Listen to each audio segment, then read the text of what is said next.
Hi, I'm Lorraine, the Care Home Manager from Princess Court Lifecare in Ashburton.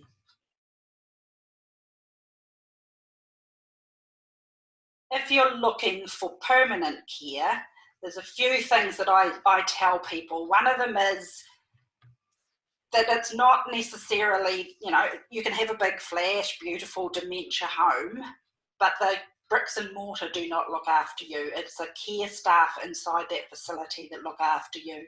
So when you're looking for someone, you need to be looking through the eyes of the person that's going to be going there. So you need to think about, if your dad was a farmer and he's used to the land, you need to be considering that he's going to be needing outdoor area. He's going to be needing somewhere where he can walk and get out and get fresh air. If you are looking for a permanent placement somewhere and you walk into the foyer of a care facility and you're hovering about there and nobody comes to you and says, "Can I help you?" or there's nobody available to show you around, that to me it's a red flag to start with. Because if you come into the foyer and you're hovering about, how long does your loved one perhaps wait for somebody to come and help them for their needs within that facility? So that to me is like, there should always be somebody available for you, even if they have to move away from what it was they were doing. And the other thing is, as you're walking around the facility and you're looking, it's really important to look at what the residents are doing. Are they engaged in something meaningful, or are they all sitting around the lounge sound asleep? Are they clean? Is their clothing clean? Do they look happy? Do the staff say hello to you and smile at you as you're making your way around? Because that gives you a really good feel for what a care facility is actually like and what kind of place you might be looking at sending your loved one. So you would expect that you're going to be warmly welcomed.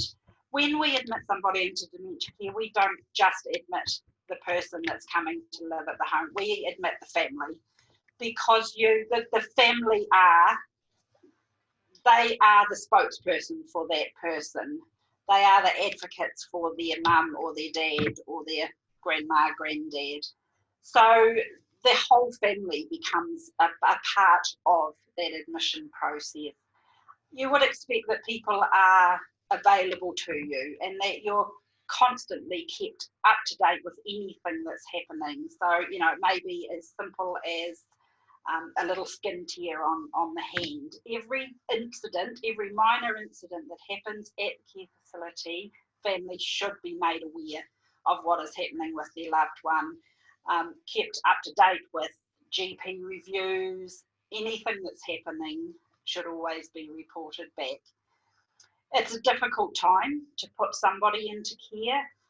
It's a really stressful time. I know for a fact that I go through a lot of boxes of tissues in my office with family members, because that crunch time it's the hardest thing, to actually watch your loved one go into a secure environment and sort of hear that door click behind them. It's that final kind of step. And yeah, everybody's different, but for the most part, that's very stressful for people. So I try to make it as easy for people as I can. I provide them with as much information as I can. They can ring the facility 24 hours a day, because there's always somebody here and there's always somebody that they can talk to.